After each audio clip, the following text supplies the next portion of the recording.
Hello viewers, today we will be talking about division using the concept of Vedic maths. आज के discussion में जो हम सूत्र यूज़ करेंगे दैट इज़ ऊर्ध्व तिर्यकभ्याम. ऊर्ध्व तिर्यकभ्याम means vertically and crosswise. Basically ये जो पर्टिकुलर सूत्र है उसको इलेबोरेटली हम मल्टीप्लिकेशन में देख चुके हैं यूज़ करना.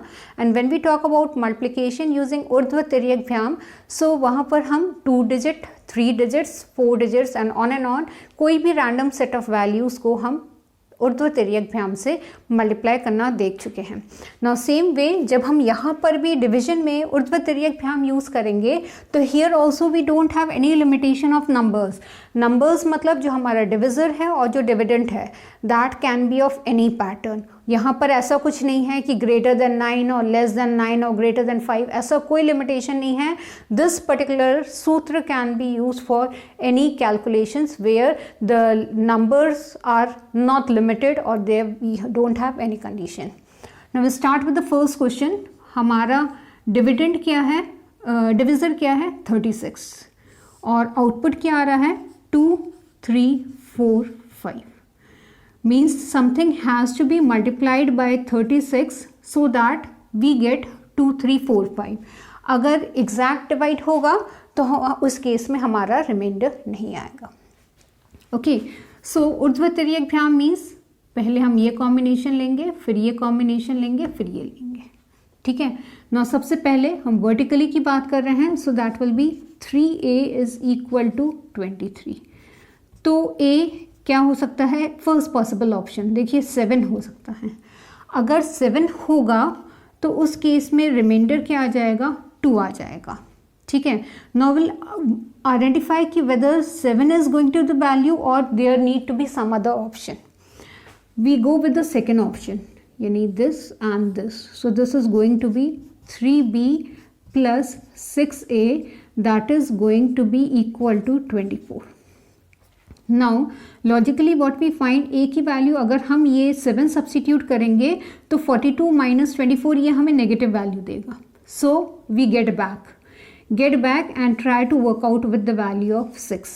तो 6 3s are 18 and 23 minus 18 will be 5. ठीक है. तो अब हमारा रिमाइंडर क्या हो गया 5. रिमाइंडर 5 हो गया तो आई राइट 5 ओवर हियर. ठीक है. तो अब ये 24 के बदले अब हमारी वैल्यू क्या आ जाएगी, इट विल बी 54. नाउ अब हम a की वैल्यू सब्सटीट्यूट कर देते हैं. a की वैल्यू हमारी क्या आ गई है 6 आ गई है. So 3b plus 6 into 6 is equal to 54. So that will be 3b equal to 54 minus 36. So that will be 18. ठीक है. तो 3b हमारा क्या आया 18. अगेन b की चॉइस ऐसी होनी चाहिए so that it is not going to be with a negative remainder. Negative remainder क्यों, क्योंकि अब हमारा स्टिल तीसरा कॉम्बिनेशन क्या है 6b is equal to some remainder has to be concatenated with 5. अगर हम लेते हैं 6, ठीक है, तो उस केस में रिमाइंडर हमारा होगा 0 और रिमाइंडर अगर 0 होगा तो ये हमारा नेगेटिव आएगा. क्यों, क्योंकि 6 6 36 और ये अगर हमारा 0 आ गया तो the remainder is going to be negative. So I will try with 5. अगर 5 हो गया तो हमारा रिमाइंडर यहाँ कितना आ जाएगा 3. तो मैंने यहाँ इसको लिख दिया 3, ये मैंने लिख दिया यहाँ पर 3. ठीक है. और हमारे b की वैल्यू क्या है 5. सो वी हैव 6 5s are 30 और 35 से हम माइनस कर देंगे. So that will be 35 minus 30. तो remainder will come out to be 5. तो इसका मतलब हमारी ए बी की वैल्यू क्या हो गई 6 यहाँ से आया, 5 यहाँ से आया.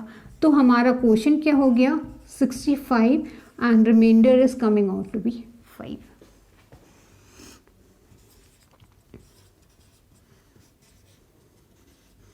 सो this is how we need to do. And सिर्फ हमें यही ध्यान देना है कि हमेशा राइट साइड की वैल्यू से हमारे लेफ्ट साइड की वैल्यू सब्ट्रैक्ट होगी जब हमें रिमाइंडर निकालना है. दैट इज़ द रीज़न मैंने यहाँ 35 पहले लिखा है और फिर यहाँ से जो वैल्यू सब्स्टिट्यूट करने से आया है. ठीक है।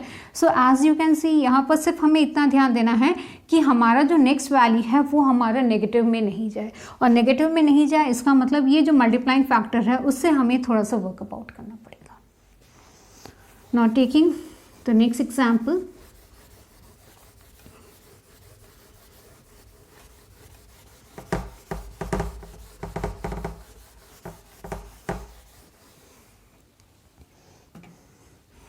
वी हैव 74, हमारी फर्स्ट वैल्यू क्या है, डिविज़र है 74।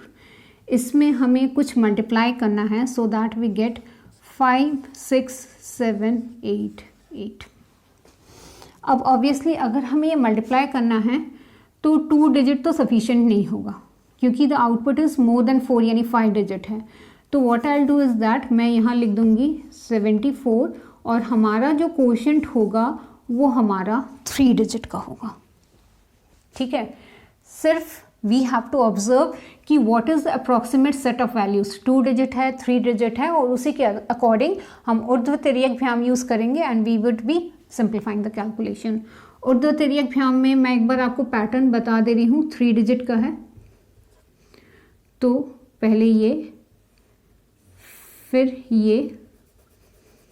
फिर थर्ड इंस्टेंस में ये, फिर फोर्थ में दिस वे एंड लास्ट में this way. So total 5 steps होंगे। ठीक है, तो हम सबसे पहले स्टेप पे आ जाते हैं। ओके, देखिए यहाँ पर तो हमारा कुछ नहीं है, so we need to move directly to the second step. Second step क्या होगा, this into this plus this into this, this into this मतलब ये हो जाएगा 7a, क्योंकि b के साथ अगर ये मल्टीप्लाई होगा तो नलीफाई हो गया है। So that is equal to 56। अब यहाँ पर हमारे पास फिजिबिलिटी है कि a को मैं 8 डाल दूँ, बट एज वी नो अगर हमने 8 यहाँ डाला तो रिमाइंडर हमारा 0 आएगा, और 0 आएगा तो आगे के कैलकुलेशंस नेगेटिव होंगे। So I know that and that you are going to learn by practice. तो हमने यहाँ कर दिया 7 और रिमाइंडर आ गया हमारा 7। तो मैंने यहाँ ABC के जगह पर लिख दिया A is going to be 7। Remainder हमारा यहाँ 7 आ गया। So I move to the next step, so that will be this into this minus this into this, sorry plus this into this plus this into this. So ये हमारा second expression होगा 4A, C के साथ तो 0 हो गया, plus 7B that is going to be equal to 77। A की वैल्यू क्या है, 7 है, तो 4 into 7 plus 7b is equal to 77। ये वहाँ चला जाएगा तो हम इसको लिख सकते हैं -28, सो दैट विल बी 49। तो 7b हमारा क्या आ रहा है, 49। अब अगेन वी हैव कि b की वैल्यू को हम यहाँ पर 7 सब्स्टिट्यूट कर सकते हैं। जब 7 सब्स्टिट्यूट करेंगे तो क्या होगा, रिमाइंडर 0 होगा। So what I will go for, I will take the value for b is equal to 6 and remainder is equal to 7। तो मैंने यहाँ लिख दिया रिमाइंडर 7 और b की वैल्यू मेरी आ गई 6। अब हम थर्ड, हमने ये तीनों कॉम्बिनेशन ले लिया, अब हम आ जाएंगे this into this plus this into this. So we have 4b plus 7c that is equal to 78। b की वैल्यू हम निकाल चुके हैं, 4 into this plus 7c that is equal to 78. 4 6 is 24, so that is going to give us 54. So 7c is equal to 54. 7 7 is 49, 7 8 is 56. ज़्यादा हो जाएगा, 7 7 is 49. So 49 ये माइनस करेंगे, so the remainder is going to come out to be 5. Reminder मैंने यहाँ 5 लिख दिया, और हमारा जो C की वैल्यू है वो मैंने 7 यहाँ लिख दिया। फाइनली लास्ट हमारा एक्सप्रेशन क्या होगा रिमाइंडर निकालने के लिए, 4C इज़ इक्वल टू 58। ठीक है, better we can still write it as 58 minus 4C ताकि हम रिमाइंडर निकाल लें। So that will be 58 minus 4 into 7, so that will be 58 minus 28। So हमारा रिमाइंडर आ जाएगा 30। तो हम इसको ऐसे नहीं लिखेंगे, will better write it at this way so that there is no level of confusion. तो हमारा फाइनली क्या आया, क्वोशंट आ गया 767 and remainder is 30. Okay, so what we have learned today, we have learned the concept of ऊर्ध्व तिर्यक for doing the division. And जब हमने division के लिए इसको यूज़ किया तो हमने रूल वही फॉलो किया. अगर 2 डिजिट का है तो this way, then this way, then this way.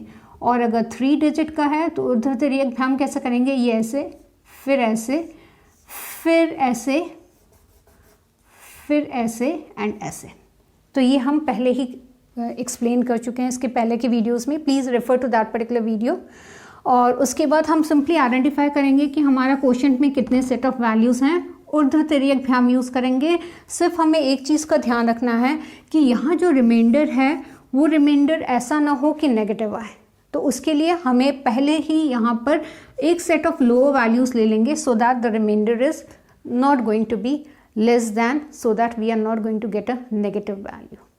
So that was all about today's discussion. Thanks a lot.